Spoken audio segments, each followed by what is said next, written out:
स्वागत है आपका सदाचार की कहानियाँ में।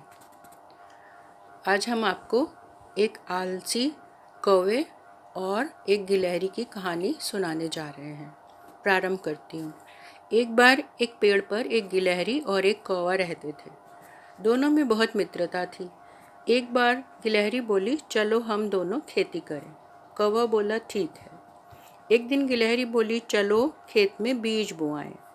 कौवा बोला, तू चल मैं आता हूँ, चुपड़ी रोटी खाता हूँ, हरी डाल पर बैठा हूँ।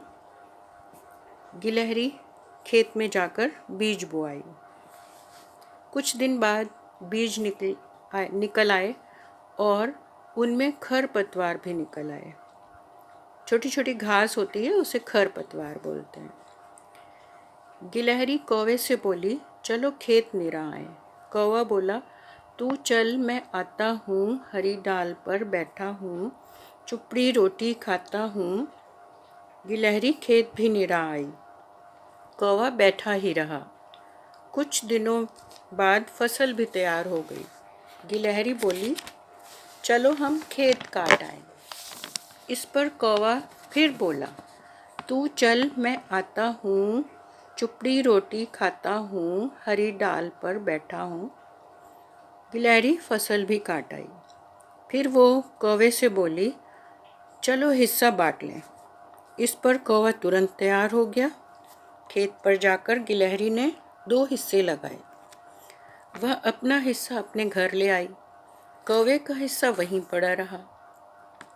उस रात बहुत तेज बारिश हुई। कौवे का सारा अनाज पानी के साथ बह गया।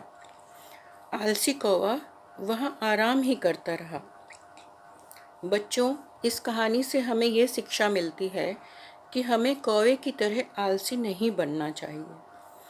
बच्चों, घर हो या ऑफिस या कोई और स्थान, हमें मान सम्मान इज्जत अपने काम से ही मिलती है।